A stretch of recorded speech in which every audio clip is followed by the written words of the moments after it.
Bang, recording now. Welcome back, CrackbBacks. Your boy Big Pedro, Freaky Leaky, and the Digital Wookie gets down below. Back for another week here. We actually do have some sports to talk about this week. NFL's coming back. Talk some baseball. Talk some football first, too, because football is definitely coming back. We got a date. Looks like it's actually going to be starting on time. But we got a little controversy in the NFL in the last 2 days here. I'll tell you what, though. I'm mad as hell.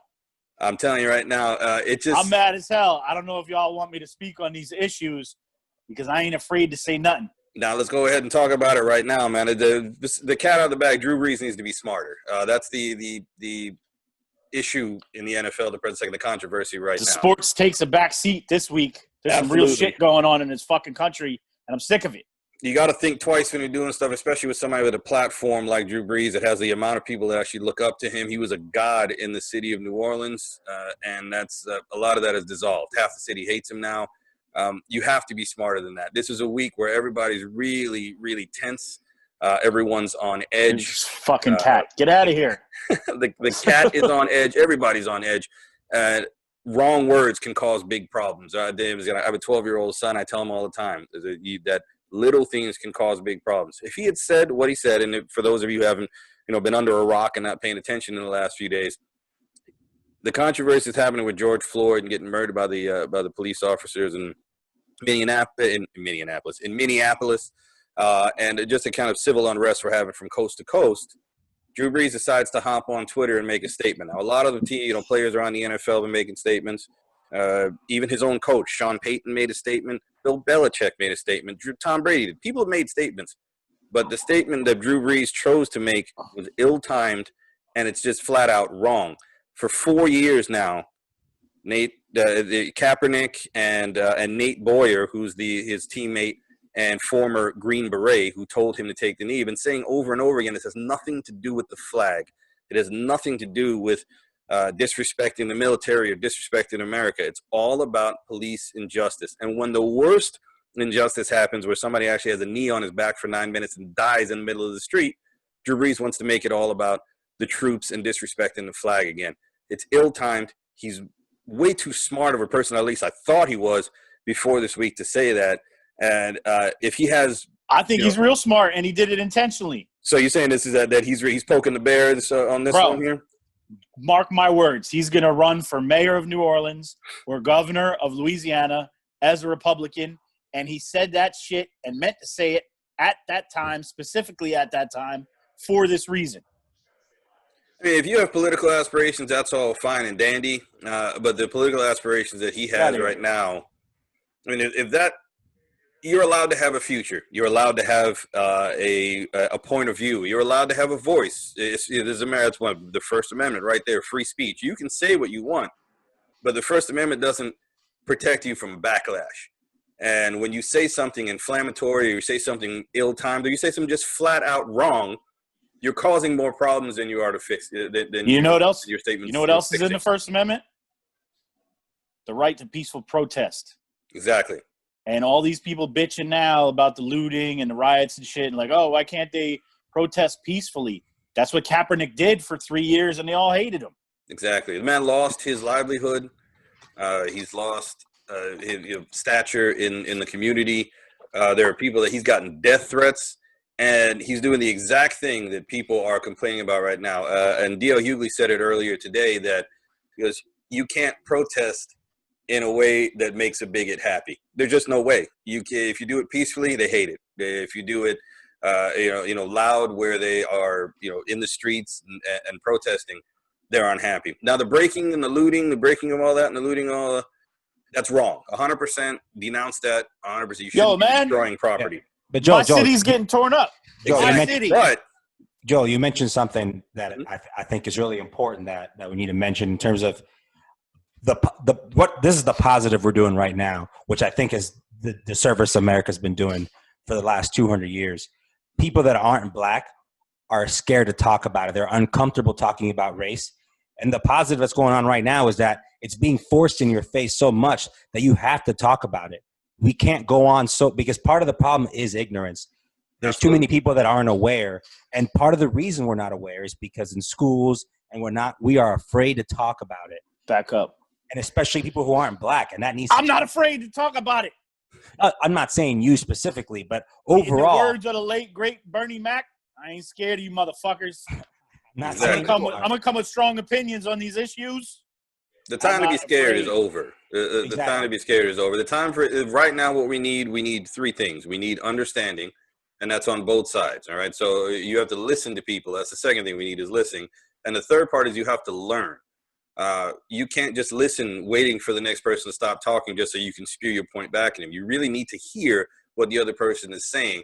And in this, when I say the other person, I'm talking about people of color talking to white people in America. The majority of people in America still at this point are white people. The most of the high offices and things of that sort are still in the hands of white people. So to be able to fix society, to fix the issues that we're having right now, we need the help of white people. I have you yet. You have my help. And that's You the have my important love. part. I think in the past, one of the things that I think is changing is that more people are taking it upon themselves to create change, where in the past they've relied on government to integrate society. And you want to know the biggest game changer? The biggest game changer in all of this? Technology. The iPhone and having a camera. Everybody walks around with a camcorder now. So you can grab information. You can the images that we saw of George Floyd, that we've seen of other people being brutalized, of Eric Garner running down the street and get shot in the back. We see that on video. Well, he got choked, right? He got choked. I'm sorry. There was another one that ran down, and I'm mixing up. There's so many Castile. now. Names. Castile. Thank you. He's the one that got shot, and then the other one that was shot with in a the hairbrush car. in his hand. Exactly. So seeing the images, it's like hearing a story is one thing. Seeing it with your own eyes is completely different. The other thing that's kind of been a game changer is the internet. So people are outing flat out bigots. They just are. There's a guy who, and I won't say his name because he doesn't deserve any popularity. But he was a barber in North Carolina. He had some statements talking about, to the hands of, to the gist of, we can get rid of them. What are they good for? Blacks were better when we owned them. Well, his barbershop got closed down because people stopped going, and people actually protested in front of it, kept showing people his posts as they walked up. He no longer has a business. This Good for world, him. we don't have room for that type of mentality anymore. Just don't. Because it's absolutely ridiculous. The only difference is there's more melanin in my skin than it is, somebody else is walking around. If I needed a heart transplant, I can get a heart from either one of you. All three of us completely different. Probably colors. not mine. But the beautiful thing, You don't want mine. The beautiful thing though, the beautiful thing is seeing all these people coming together for that. That's what I think the beautiful thing is, which wasn't happening in the past. Everyone's finally joining together to say, hey, this is not right. And now the market's going to decide for you that you're a piece of shit because no one's going to go to your business, and that's going to affect your wallet. 100%. Yeah, the only way to make people change. Americans think with their wallet first. So will hurt your livelihood, and laws are in place because society is not moral. So laws are just morals that you have to do or you'll be punished by society. A lot of these laws are going to change and need to be adhered to. And people that break those laws, like Derek Chauvin and the other 3 police officers in Minneapolis that overstepped their bounds greatly, need to be punished. Mm-hmm.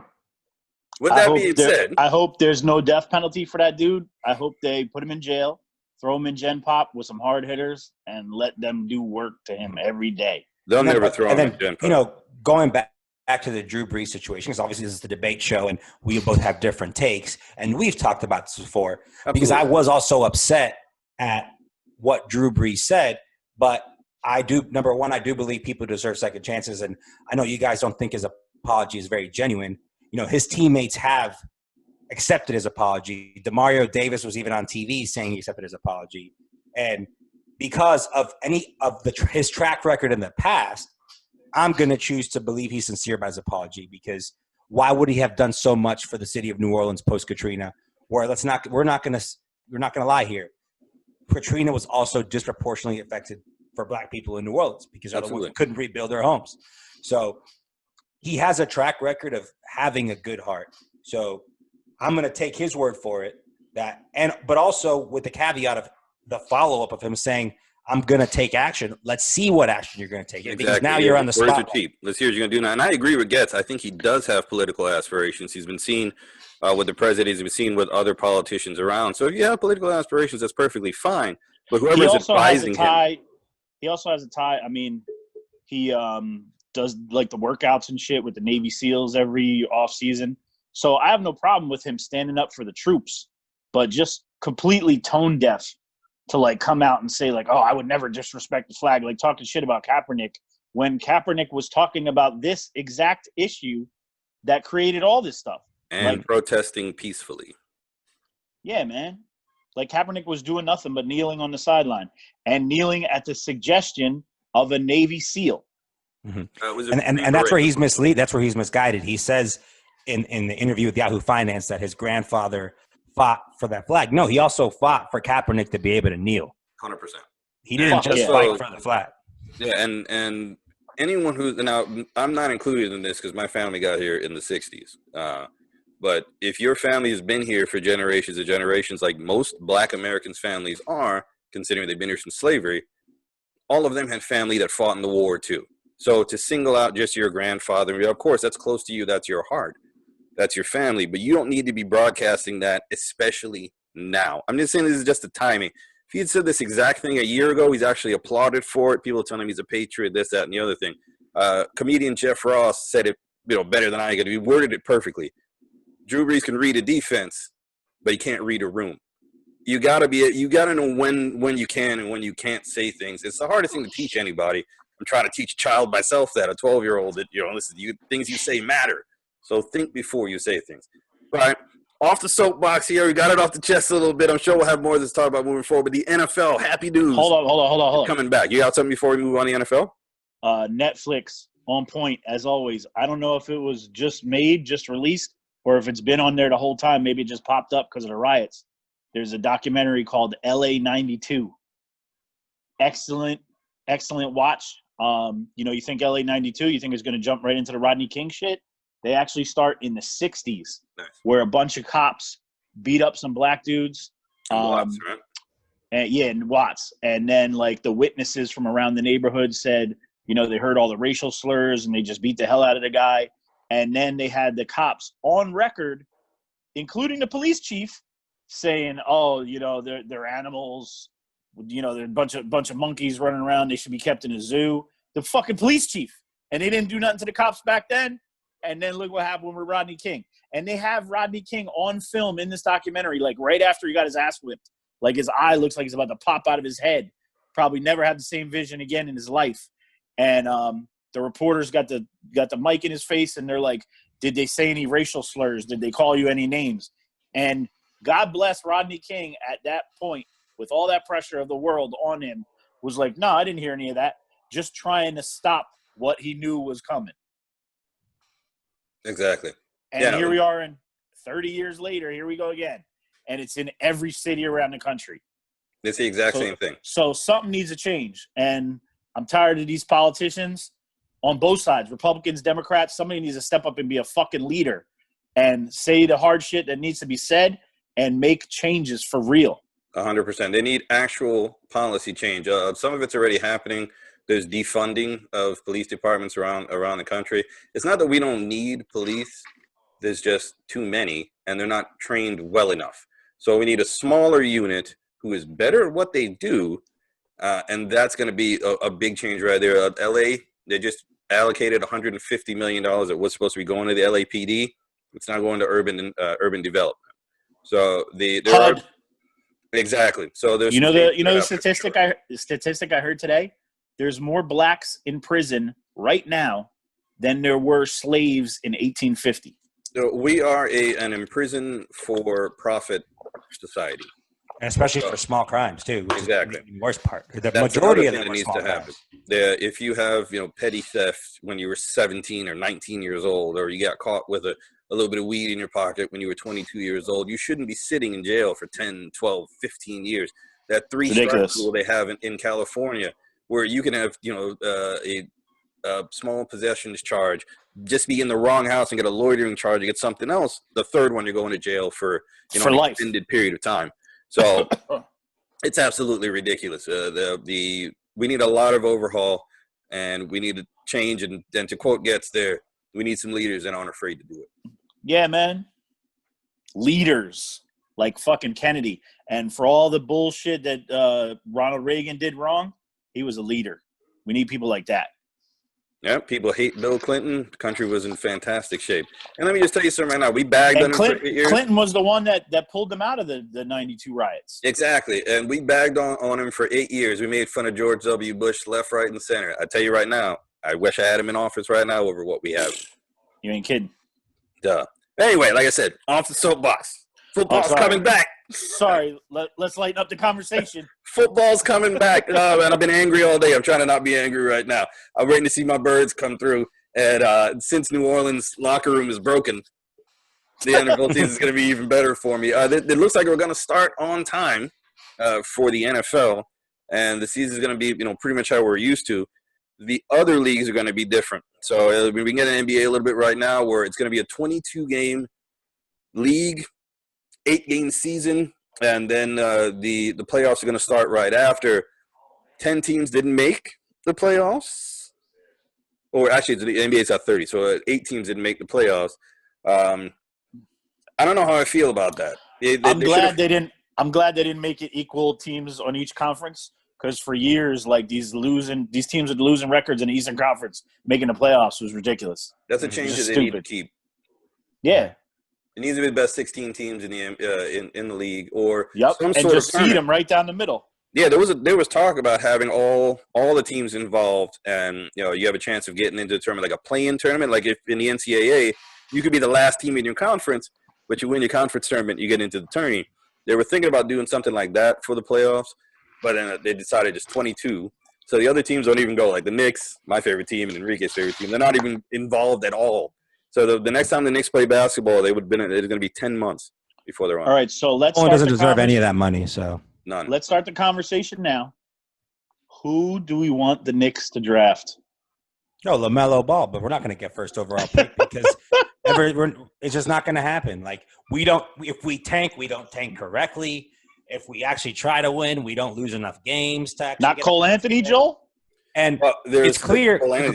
But going back to this whole, the thing that we're talking about. Who's more tone deaf than Drew Brees? It's James Dolan. There will never be a marquee free agent to ever play for the Knicks before these internal messages to the people at MSG that walk on eggshells working for him. And even worse now, and it's even worse. What and unfortunately, my football school, Florida State, the same thing. Well, that's a whole other story. We'll get into Norvell, the head coach of Florida State, in just a moment. What recently came out about Dolan? I missed. Dolan won't make a statement on George Floyd and the civil unrest right now. Nothing. And he put a memo out that he's not going to say anything about it, and the MSG and the Knicks won't say anything about it. Here's the weird thing about that, though. Why? James Dolan hires a lot of black people. The Knicks have had multiple black coaches over the last few years. We've had multiple black GMs. They were the only GM and VP that were both black in the entire league. I don't get it. It's something else happening here. I don't know if he's afraid to lose sponsors, or I'm sure it's something that's completely corporate.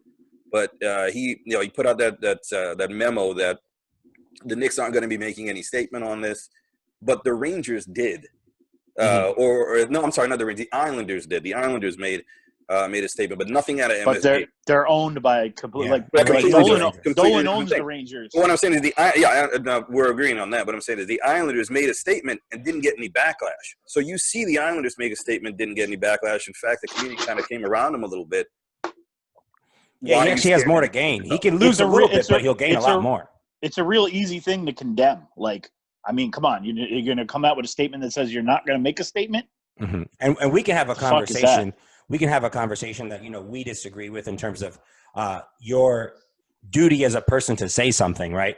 I think, we disagree on that, but what we all agree in is that someone of actual power does have a duty to say something at this time because their platform will be heard. Me putting up a status on Facebook will not go anywhere as far as Dolan actually saying something about this.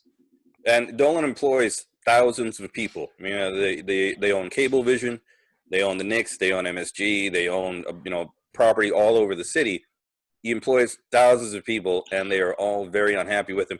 The players all the are especially people working in the arena, selling hot dogs, selling beer. that he didn't want to pay, and the players stepped up and took care of them when the COVID had them out of work.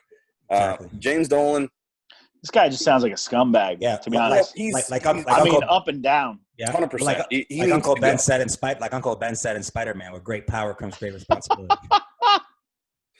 Dolan just doesn't know what to do with his money because he's never been not filthy rich. And he's one of those people like we were talking about earlier. You need to listen and you need to learn. He doesn't do either one of those things. And it's a bad stain on the Knicks. And that doesn't really get said. It's going to be hard. We haven't had the biggest free agent that the Knicks have signed in the past 20 years. Melo wanted to come there. That was he a wanted trade. to come there. But that makes it even dumber. Yeah, and Melo has said he wants to go there. Enrique said that the other day, where like Melo was going to sign there anyway, and he still traded for him like idiots. Yeah, wait till the offseason. The biggest free agent the Knicks have actually signed, Latrell Sprewell, was the last one. That's how long ago it was. That's the last free agent the Knicks that the Knicks signed, and only because he choked PJ. Well, yeah. Well, the Knicks were probably the only team that would pay him. I was okay with that. I didn't like PJ Brown anyway. They signed Marbury after, who was an all-star and went to the Olympics as a Knick, but the Knicks didn't have any winning records with Marbury. They won when they had the Latrell. He choked PJ Carlesimo. Come on, man. PJ deserved it. PJ Carlesimo? Well, they said that he was egging on Latrell. Now Latrell Sprewell obviously went completely overboard. You can't choke your coach, but Carlesimo. Damn right. Carlesimo is not without blame. He had just come from college, so he almost won a title at Seton Hall. You can speak to a college athlete way different than you can speak to an NBA athlete that makes 3 times as much money as you do, and has 3 times the stature in the organization. They'll get rid of you, PJ, before they get rid of Latrell, and he didn't understand that. He said later on that it made him a better coach and it made him understand his how to interact with people better after, which is a good thing. He learned, which is what all we're asking you to do. You make a mistake, learn from it, but truly learn from it. It's not lip service. It's not an Instagram post that's just going to show, oh, we don't know, this will quiet him down. Truly learn from it because we really do need change. And the Knicks need a change with James Dolan out of there. Now, the question you asked earlier, you just said who the Knicks are going to draft. I'll give you my top 3. And it all depends on where we fall on the lottery. And the lottery's happening, I think they said it was October.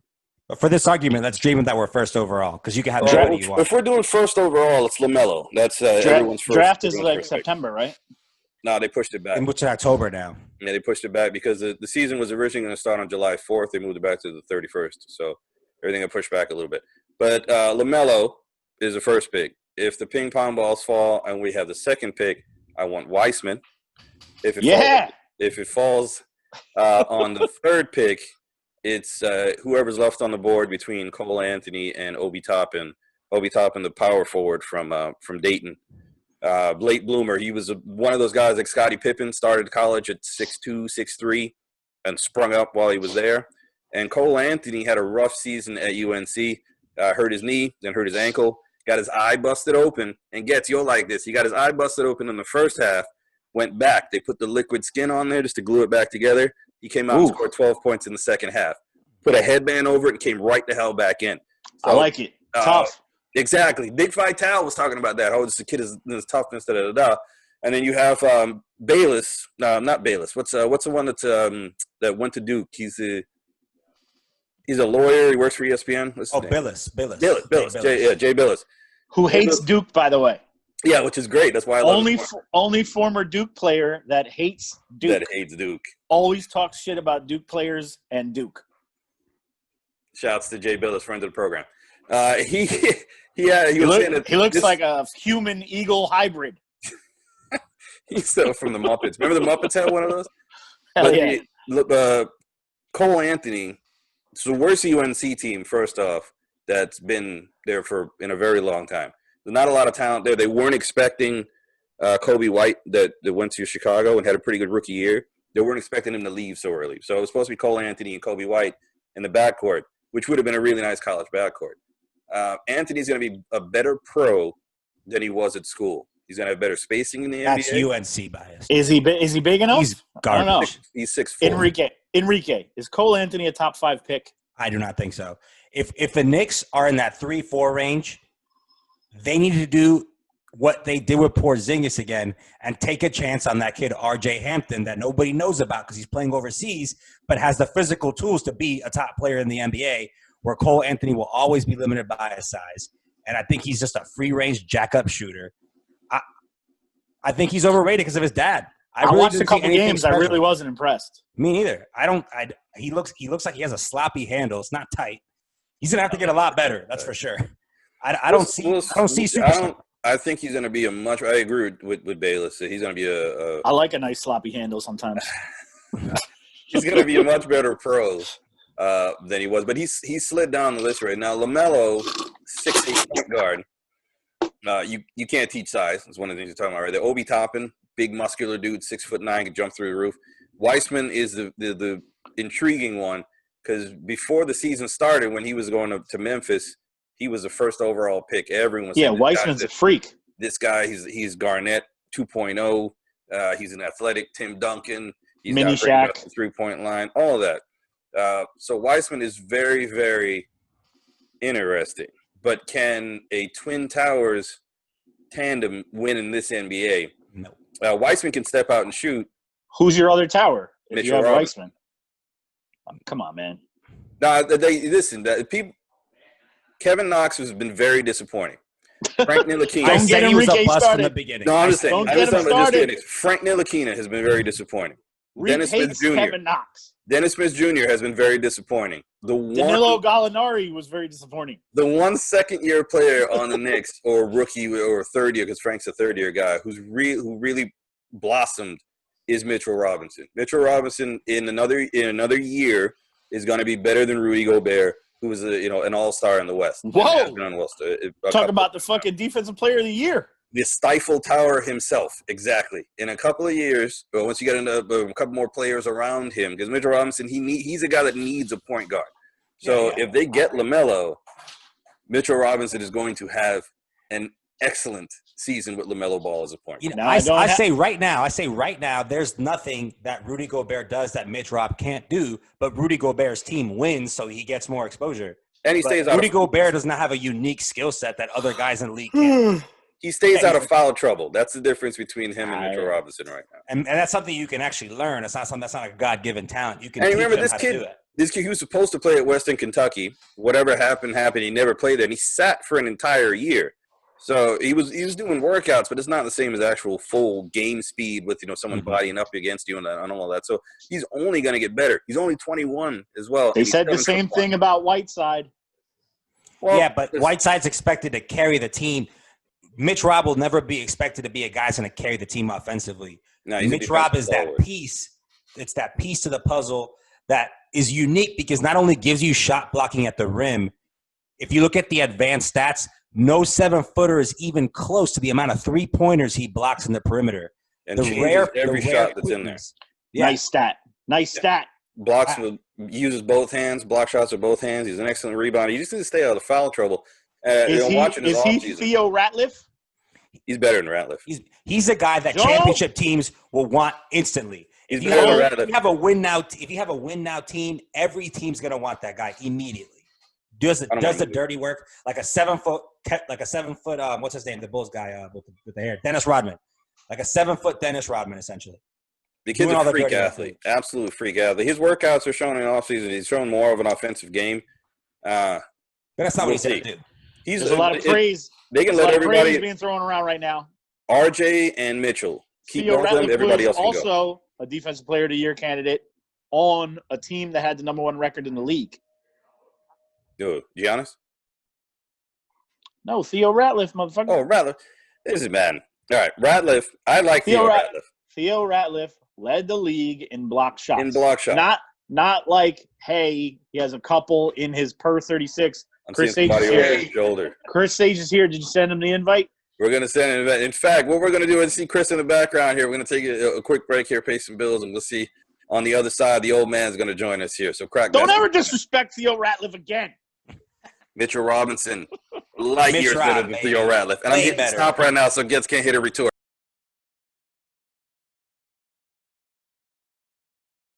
In the neighborhoods.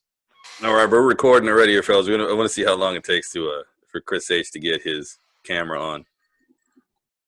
When I start people having to put bids in on Instagram, how many minutes it's going to take for Chris to get It's the over-under on 20 minutes. Yo, Chris, man, we got stuff to do. What'd you do?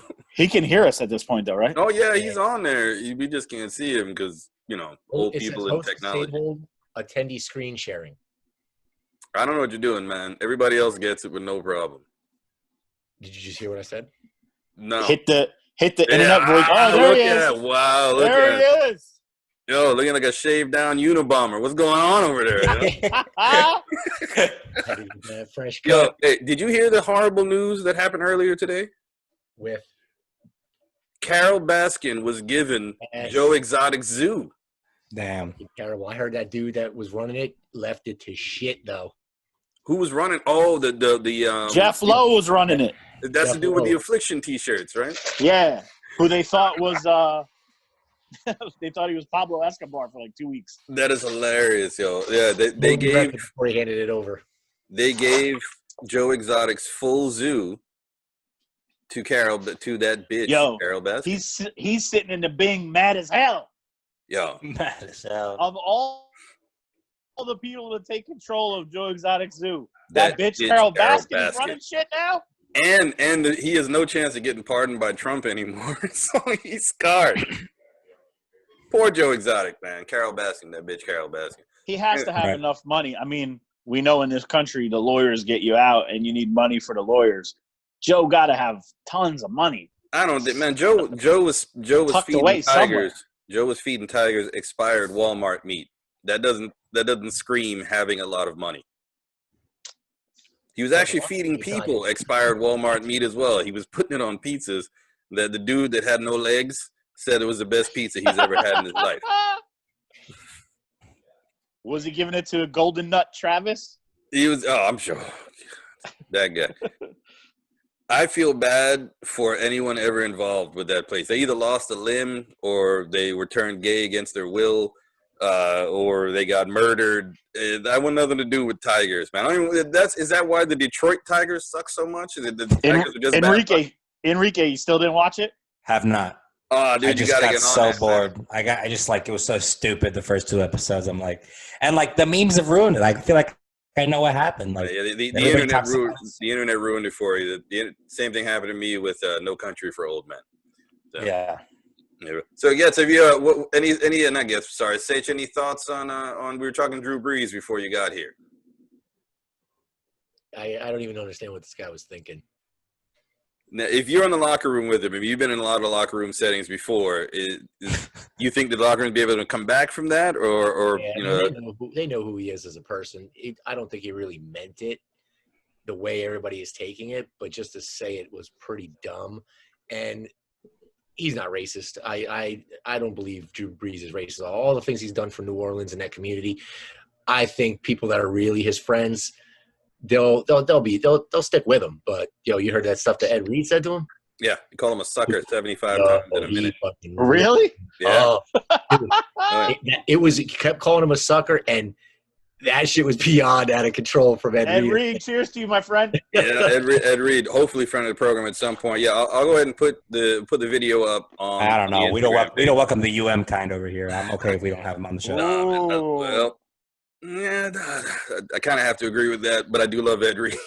Ed Reed's one of the few Hurricanes Ed Reed's a legend. fully respect and wished was on my team. You know that story already. You got to feel like the people that know Drew Brees, like that have played with him, that are side by side, have got to know the person that he is. And it really wasn't meant, I think, the way that everybody – obviously, it was insensitive. He should never have said it. Poorly timed. Poorly timed. Get said it in the first segment there that he thinks he has some political aspirations, which would make sense. And if he's aligning himself with conservatives and aligning himself with a particular party, Yeah, he that could would be. explain it. But it's still Build the wall. horrible time. It's still a horrible time. To say that now, it's like I don't know what to. He should have been smart. He's a vet. He should be smarter than that. I understand the Fromm thing. You're a 21-year-old kid. You're just dumb. Breeze has done it for how many years now, and like you can't say something like this right Yeah, now. we didn't even talk about Fromm in the first segment. That's another one. Just somebody that needs a mentor or an adult, for lack of a better term, to tap him on the shoulder and be like, "You got to be smarter than that too." No wonder he slipped to a 5th-round backup. Yeah. Although his talent on the field already did that, regardless of what he said. It was a private text message between him and a friend, and for the friend to turn that over, like you can pretty much interpret any text message any one of us has sent to each other as being a little bit controversial. I'm telling you, it happened to every single one of us. He got D'Angelo rustled. And I think it's also like a little bit of a slippery slope when we start getting into this and everybody's just exposing everyone's private conversations. Yeah. No, I don't want to get there. Conversations between people, man, there are off-color jokes made left and right. I mean, the four of us that were, on the screen right now have off-color jokes that go, between us. You're right. If that was a private text that he was just making a joke about and somebody leaked it, that the person that leaked it, that's on you, man. That's your bad, man. Hell yeah. Breeze is a different situation. That was a statement made. I mean, he was asked about things going on. But it just a poorly timed thing. Because he's actually in his defense, he was specifically asked, "How would you feel about the players kneeling next season?" So didn't he then post it on his own Twitter or something like that though? It's not like it was just an interview. No, he posted the on his Instagram, and then today. The internet's undefeated, man. He posted a picture of two hands clasping. It was a black and a white hand clasping, and apparently it was $33 to get the license to use the picture. So the memes, of course, started flying around. Drew Brees thinks he can fix racism with $33. It's just the internet truly is undefeated. It's the best and the worst thing that we have right now at the same simultaneously. It's the best thing ever. Dude. It's the best, but it's also the worst thing ever because all this bad shit gets spread back and forth. Well, if you do something stupid. 100%. 100%. I agree. Now, we're all here right now on these screens because of the internet. This is true. Now, I said it's the best and the worst thing at the same time. Now, say it's your former baseball player, your season, it might not happen because the players don't want to, they don't want to give back any of the money. They don't want to kind of, do any profit sharing of that sort. If baseball doesn't play this year, the three of us, the other three that were on the first segment, you got to relate today. We think baseball is going to be it. They may not recover from this. They almost didn't come back from the last strike. How much more rope do they have? Well, they'll always recover. It's a major sport. It's not everybody's going to get pissed off in the beginning and be mad, but everybody will come around. Things are going to change, though. The salaries are going to come down. It's not going to continue the same path that it's on right now. Who's the highest paid player in Major League Baseball right now? Is it Trout? Yeah. And how much does he make? 40 a year? 40 plus. That is an insane amount of money to play baseball. Can I just mention something real quick that just made me laugh, with Sage coming on the show? When you guys had sent him a text message photoshopping his head in terms like a baseball player that played with like shoeless Joe Jackson and the Black Sox. And I just started laughing the second you asked him about baseball. Played with Abner Doubleday. Yeah. In fact, when Sage started playing baseball, they didn't have any webbing. Ty Cobb. There was no webbing in the glove between the thumb and the forefinger. You had to catch it. And in between innings, they used to leave the glove out in the outfield. Yeah, you had to share with the other team because there wasn't enough leather to make. They had to use all the leather for World War I, so they didn't have enough leather for actual baseball mitts. For the boots. Yeah. For the boots. Yeah, you got we'll tell some Sage stories here. In 1912, he got into a scuffle with Ty Cobb. He was beamed by a very young Babe Ruth when he was still in the Red Sox. Sage was the one that tried to bribe shoeless Joe Jackson to throw the series. It worked. It did work. Oh man, it did work. Baseball they got to find a way to get the season started. Even if you play 80 games, you can't go a whole 2 years of no baseball. I mean, listen, we talked about it last week that the McGuire-Sosa thing saved them last time. And if they do it again, talking about being tone deaf, you got coronavirus, 36 million people in this country without a job. And these dudes are arguing over money. The players say they want the full salary for the full season, no matter how many games they play. The owners are saying they're not going to give it.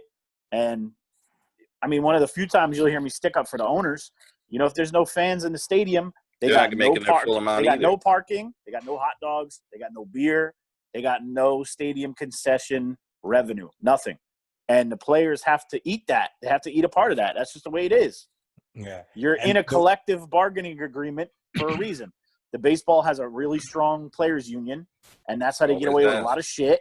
Mm-hmm. And the baseball players union will push and push and push until the owners are like, okay, we'll give you the full salary for the season. And then they'll get it going.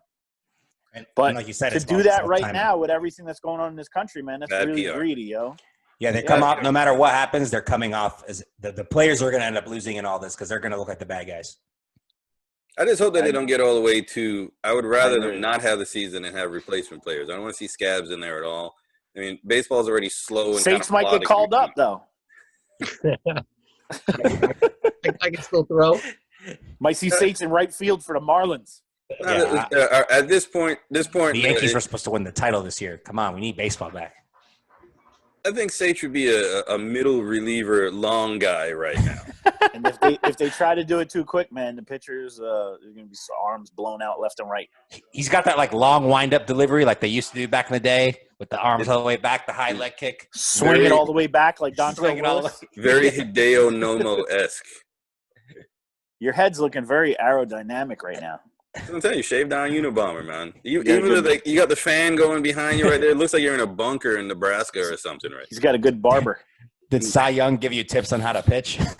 I'm gonna put those. I don't know if I put those on Instagram or not. I most certainly posted them today.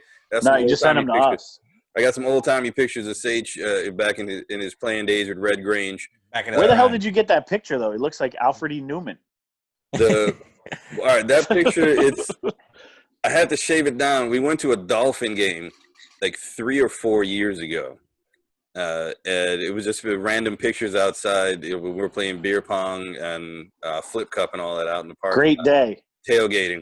He's got just random pictures. His face just happened to be in the right angle for me to put an old leather helmet on it. We'll put those on the Instagram page for sure. I'll have that up. There's going to be about an hour or so after we get off of here. Enrique, there's a dude walking around there behind you. That's my roommate. Tell him to stay out of the shot. We're filming. What's that guy's name? Sam. Sam's my roommate's name. Sam, get out of the shot. We're filming. Yeah, why is Sam? Sam looks like he's dressed for skiing, man. He had like a parka on and a hat. When you have your AC on in your house? Oh, we got it really cold in here, and he's very focused on the Call of Duty game right now. He's got a crew going back there. I think I'm about to jump on the Halo myself as soon as we're done. There's actually something that since we're all here with a chat about it right now. The two of you actually, I mean, I pretty much just play 2K and Madden, but the two of you play. You play. What do you call it? What's the Star Wars? Halo and Call of Duty. You don't play the Star Wars one anymore? I play the Star Wars one. Battlefront. Yeah, that's good. Yeah. So I'm gonna create a CrackbBacks Twitch page. So you guys are hanging out playing your video game, just throw on the Twitch there, and then you interact with some of the. Don't make fun of me when I suck on there. Yeah, so we'll if you're up to it, I can go and create the page. You guys can go on there, talk some smack, play some video games. We want to expand. I'll talk smack for sure, but I don't know if I'm gonna get. You said the new Madden is good, right? New Madden's solid, very very solid. They actually they pushed back the next one because it usually comes out in August. They said they were pushing it back because they didn't know when the NFL was going to start. But now the NFL gave us a date, and it looks like we're going to have training camp starting on time. Maybe we get the Madden out here. No, EA. Lamar still on the cover. Which one? Is Lamar on the cover of that one, right? I think Mahomes is. Mahomes was last year. Oh, yeah. Yeah, Mahomes was last year. Lamar's on this one. Lamar Jackson's coming over, so which means he'll break his leg in week 2. Yep. Yeah, when Vic was on it. That's the only way Sage can win his bet. He's going to have an off year, I'm telling you. It's Tannehill. For those that listened to the last episode here. Baker Mayfield.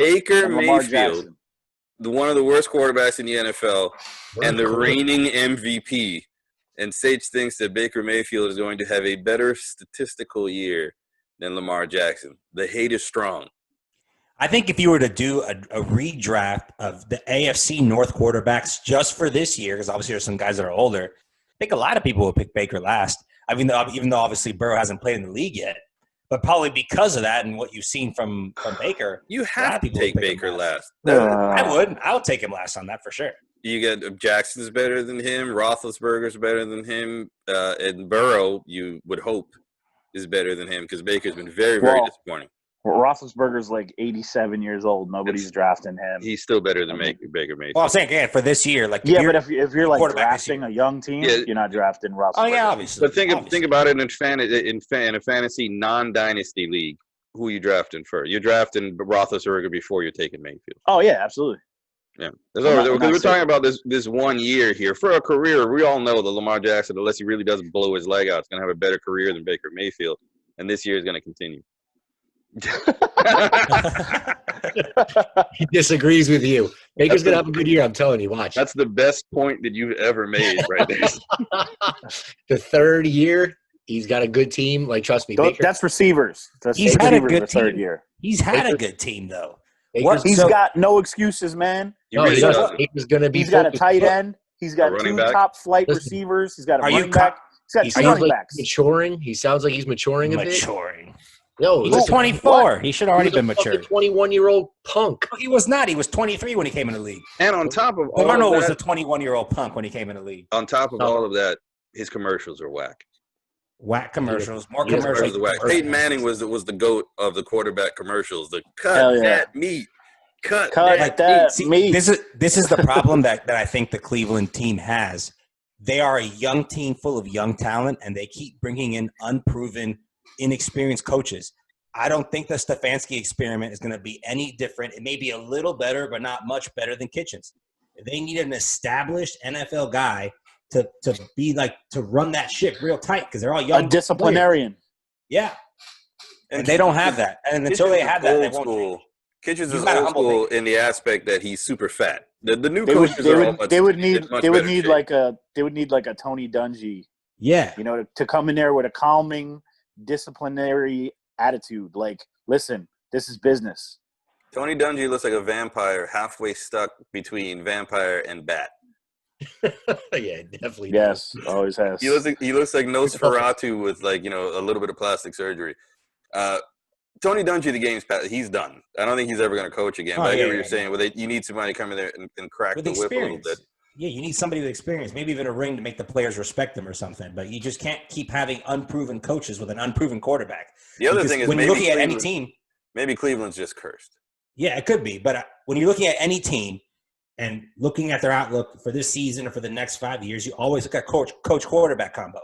You have blind leading the blind. You have an inexperienced quarterback and an inexperienced coach. That's never going to work. Yeah, you need to have a really strong nucleus like a Mike McCarthy and a Dak Prescott. That's the kind of thing I'm just looking for. First of all, Mike McCarthy's a good coach. That's got to hurt. Mike McCarthy, another throwback coach. He's another one that's, 360? He's a big boy.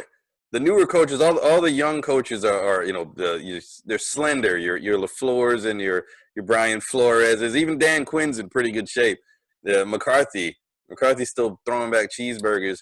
It took Andy Reid 20 years to win a Super Bowl because he eats too much. No, he just found Mahomes. Andy Reid dropped like 60 pounds. So they should hire Mark Mangino then. Get him out. Yeah, is Mark Mangino alive? There's no way he's alive. I don't even think he can walk anymore. Yeah. Mark Mangino, he's probably on, if he is alive, and I'm checking right now, he's on a Segway somewhere rolling to the kitchen. Charlie Weiss went to Kansas and had a stroke. Charlie Weiss had the gastric bypass, ate through the gastric bypass. Through it. Yeah, fuck this lap band. I'm still eating. Mark Mangino is still alive. Fun fact, Charlie Weiss actually coached a year at my high school. Didn't you? It's when you were learning to run and shoot, right? Didn't you run to run and shoot in high school? Yeah. But you learned he was actually coaching. He was the head coach at my high school and was scouting for Parcells on Sundays. Like, he would fly around the country and go scout teams like a couple weeks ahead for Parcells. That's how he got the hookup with Belichick. Which is the job that Brian gets once immediately. Oh my God. I was born to be an NFL GM. We'll get you on the horn with Mike Mayock and with Charles Davis. Maybe you can get into the NFL Network there. That's actually one of the goals for us. I would love to go to the Combine. Oh, and, yeah. Jones needs to and meet hire over me. there. Covering the combine would be amazing. Covering the combine would be the shit. You think? No, so I'd love to do the combine. I'd love to do it too. I'd rather do like Super Bowl Radio Row. No, but if you're getting into one, you're getting into the other. So Yeah. Obviously, it's a step, one step. It's a bit of a package deal. Draft is before the Super Bowl. I mean, you guys want to watch a bunch of dudes walk around in their underwear? It's cool. That's what you like. You know? Why are you That's not smiling, what I Sage? My favorite pastime. That's my favorite pastime. Oh, man. Yeah, we're very, very excited, and that was great news today in a time that we needed some great news. That the NFL looks like it's going to be starting on time. That means fantasy football starting up on time. We're going to be talking a lot of fantasy coming up here. We got 4 avid fantasy football players in the room here right now, but not a lot of sports going on. You guys got anything else you want to talk about today, or are we going to wrap it up for the week? But there's another thing that I'll mention too, based on what you just said, which is also another negative towards the Browns. We haven't had that typical offseason. So now you have a brand new system, brand new coach coming in with his inexperienced quarterback trying to put it in a new system with less time. So I think for the beginning of the season specifically, because I think obviously by midseason, the teams will figure it out. But by the beginning of the season, the best teams will be the ones that have that continuity. The NFC East. The NFC East, the Eagles are the only team with coach quarterback continuity. And it's the best coach quarterback combo in the division. Absolutely. Say it again, brother. All the other teams have new coaches, and not being able to put in their systems over the summer is going to hurt. That's huge. It's being very underestimated, but that's very huge. Well, you guys are forgetting that not only do the Cowboys have Mike McCarthy and Dak Prescott, they got Andy Dalton. Dalton. They're going to have Andy Dalton, another set of eyes. Yeah, I can't wait for this. On the sidelines. And another ginger. You just got rid of Jason Garrett. You de-gingered your team and then brought a new ginger in. He goes to the Giants. Football. Even better. I really thought the Giants were going to hire him as a head coach. That's what I really wanted to see happen, just to laugh at my Giants friends. He shouldn't be a coach ever again in the NFL. He's their offensive coordinator, right? Yeah, he's because Gettleman thinks he's the smartest guy in the room. Which means whatever conventional whatever conventional wisdom says, like the film says, "Hey, this guy's really good." Gettleman's, whoa, no, not this guy. Yeah, I got the trick over here. Yeah. I know something better. What a fucking idiot! So, Sage, you Cowboys winning the NFC East this year? Yeah, definitely. Definitely. You didn't seem too confident. You looked down and you said it very sheepishly when you said yes. It wasn't a confident yes. Better overall. We won the NFC East last year with practice squad players at receiver. We're gonna fucking smoke you. The one thing that Sage does have going for him, I think the streak has been going on for almost 20 years. You guys will know it better being NFC East fans. I don't think there's been a repeat winner in that division for almost 20 years. The Eagles repeated a couple times. When the Eagles repeated in that was like 20 years ago. Wasn't that 20 years ago? Like 15. 15. The McNabb. Since then, there hasn't been a repeat. McNabb years, the Eagles definitely won some division titles in a row. They repeated a couple times. Yeah. But it's been wishy-washy but recently. No other team has. No. Every team has had a little flash in the pan. Like the Redskins had the RG3 before he blew his leg out. The Eli would have a good year here or there. Mm-hmm. Dallas, you had Romo. Then Dez dropped that ball in Green Bay. Dez caught it. Dez caught it. Which was a catch. Dez still caught it. You think Dez Bryant wakes up? Fired up. You think Dez Bryant wakes up in the middle of the night in a pool of sweat, knowing that he dropped that ball and that he ended any chance of Tony Romo ever winning anything? Yeah, he watches that replay every night for sure. That's my quarterback. Think about it. I don't think he's over it. I mean, I wouldn't be. Everything that everybody thinks about Tony Romo would have changed just if they would have called that play right. No, you still lose that game. There's 4 minutes left to go. You would have been in the lead, but there's 4 minutes left to go. With Aaron Rodgers in Green Bay, you still lose that game. Yeah, I think there was like 2 minutes and 32 seconds when that happened. You still lose that. Aaron Rodgers needs like 40 seconds and a timeout, and he's good. So, Aaron especially Rodgers, there at that time when Aaron Rodgers in the divisional round balls out, and then he fizzles after that. Getz hates Aaron Rodgers. He's the most quarterback in the entire league of all time. You're going all time, not just right now. All time, most overrated quarterback ever.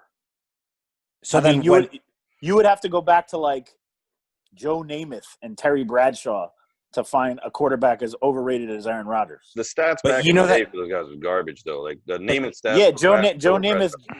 Namath's stats are similar to like Andy Dalton. Like that's how bad it was. But you know Terry Bradshaw was garbage. He just happened to be on a monster team that won 4 Super Bowls. Andy Dalton, the possible starting quarterback for the Dallas Cowboys. Yeah, do you know that Aaron Rodgers though is the career leader in passer rating? Like I don't care whatever stat you bring up. I don't care if he's really that good. Then why did they only win once in 20 years? Because Green Bay Packers have done everything in their power to hold them back from it because they like Brett Favre more. Then why did they put Aaron Rodgers as a quarterback? That's another one that. No, obviously they picked him 24th. If they like. Yeah, because Brett Favre was obviously old. You have to move away from him. But I don't think it's a secret that if you ask like pure diehard Green Bay fans, who do they like more? They'd rather go to war with Brett Favre because he's the guy that you just want to go to battle with. And Aaron Rodgers is an asshole. Well. And he only won one as well. But Aaron Rodgers is an asshole. So obviously the people in Green Bay are not going to like him as much. And it's clear that Green Bay has not done enough to put the talent around him needed. An average GM would have won 2 Super Bowls with that guy. Rodgers just looks the part. Like his arm is strong, good looking dude. He's tall stature, and his pocket presence is there. But they really haven't won as much as they should have with I agree. the stature that he's been given. But I don't think that's his fault. You can have all 3 on the screen, right? Yeah. Aaron Rodgers is garbage. Like, where have you? When have you been in a situation where you say, "Man, Aaron Rodgers really blew the game for the Packers"? The Packers won 13 games because Aaron Rodgers was there last year. Let's not get that twisted. They have, especially because Devontae Adams got hurt. And smoked them with practice squad receivers. They also had a favorable schedule last year too. We need some merch. Oh, we need a T-shirt with the Eagles logo at the top that just says "Practice Squad Receivers" under it. Yeah, they're an overrated 13-win team last year, 100%. But they got the 13 wins because of one guy. The defense was average at best, and decent offenses expose that defense all the time. Like you said, one of the best corners in the league. Green Bay's pretty solid all around, actually. Their defense was very good last year. Not according to the numbers. They were middle of the pack defense according to numbers. What corner on Green Bay? Yeah, and I don't know what corner on Green Bay you're talking about either. Trust me, he's got a really good corner. His name slips my mind right now. You can look it up. The Smith brothers. No, The Smith brothers. The Smith brothers are the 2 best players on the defense, supposedly. There's Zydarius and the other guy. Yeah, Rodgers does need a running game, though. Their running game's been up and down in the years that he's been there. But he is a little overrated, to be honest with you. I disagree. I think they talk about him like he's Tom Brady, and he's never gotten any wins for anything close to that. So I kind of lean towards the overrated side. I think if you put Aaron Rodgers on the Chiefs, they score 40 points a game. I think if you put Dak Prescott on the Chiefs, they still score 40 points a game. Andy Reid's an offensive genius. I don't know. I wouldn't go that far. Big Red, Andy Reid. That's the only upgrade you can get to Patrick Mahomes is Aaron Rodgers, in my opinion. No, there is no upgrade to Patrick Mahomes in the NFL right now. But we're going to have a hop off here. We're going to be back next week. You're going to see us popping on more of it. We're going to do the jersey, sit down and have some jersey chats here with the Sage, his brother Mike, and we just need this virus to go away so we can all be in the same room. We're planning on being in the same room together next week. So the crackbacks will be on one screen instead of 4 little tiny ones on here. You guys have anything to say before we hop out? I got memorabilia for the studio. I got my helmet, and I got Falji's practice jersey. Check out the Instagram page. We put our first Crackbacks lingo on there. The definition for pulling a Falji is on the Instagram page. You can also find it on Urban Dictionary. We'll see you next week. Crackbacks out. Good.